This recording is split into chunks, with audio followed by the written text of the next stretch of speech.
د ټولو ګناهونو جرړه هغه د دنیا محبت دی. کله چې د دنیا محبت زړه ته کوز شو بیا سړی هر ګناه کوي. او علماء لیکلي دي چې د مال محبت پر خودل دا د هر فضیلت د پاره کنجی ده. کته فضیلت غواړي، مقام غواړي، د الله په در کې رتبه او مرتبه غواړي، نو د دنیا محبت به ترکې او دنیا به پرېږدي. اوس د دنیا مثال دا د اوبو دی. که تاسو سوچ کړی وي دا کشتی دا بغیر د اوبو نه چلیږي،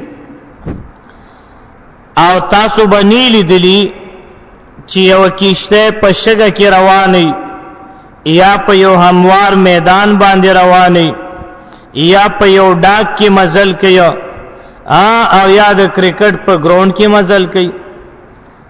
نا کشته چې چلیږي نو د پاره اوبه ضروری دي.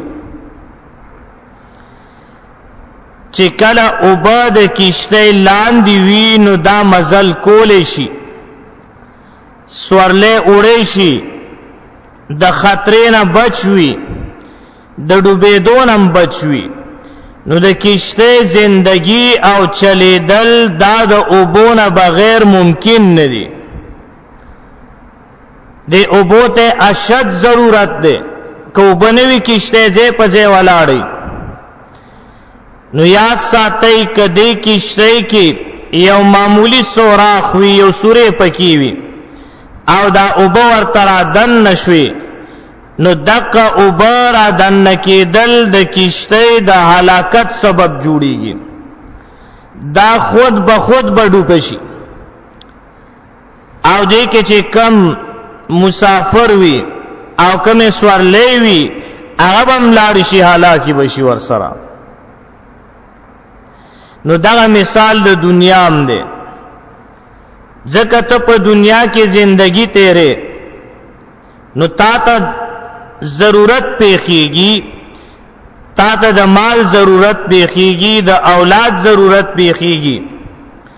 دا یاد ساته چې دغه مال تبا پزړه کې زین ورکه.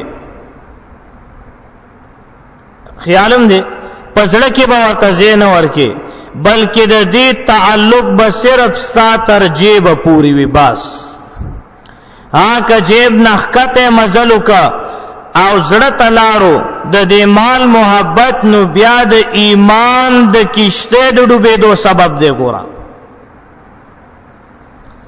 کله چې د مال او د دولت محبت زړه ته کوز شو نو دا د ایمان د کشته د ډوبېدو سبب دی.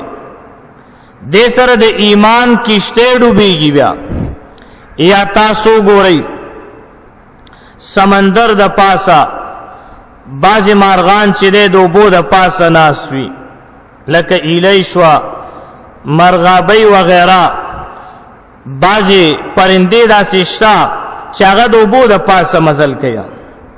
خو چې کله ښکاری راشي او گزار کوي نو دا ډایرک الوزي، خپل وزر په اوبو باندې لمدی نه. کدا وزر په اوبو باندې لمدی کړي نو دې کې بیا الوته ناراضي، دا بیا نشي الوته. نو اگر چې اوبو ته ضرورت ده، خو لیکن چې په کم سیز باندې د ځان حفاظت کوي او ځان بچ کوي نو اک سیز اوبو سره ټچ کوي نه.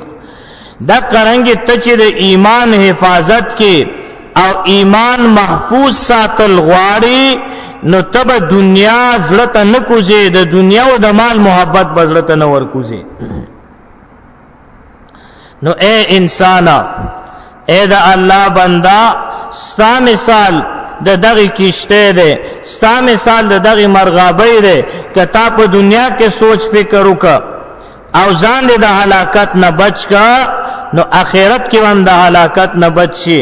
او که دنیا کې سوچ اونکا نو بیا به قیامت کې جاړي او سوال به کې رب رجعون، یا الله ما واپس کا دنیا ته. لعلی اعمل صالحا فيما ترکت، یا الله دې د پاره مې واپس کا چې زه نیک اعمال کوم په هغه څه کې چې پرې خو دې مې.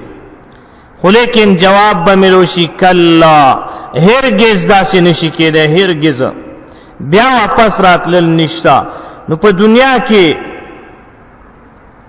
د دنیا زندگی ته دې ته سوچ پکار دی چې زه دا زندگی د الله د رضا او د منشا مطابق تیروم او که د الله د رضا او د منشا خلاف تیروم.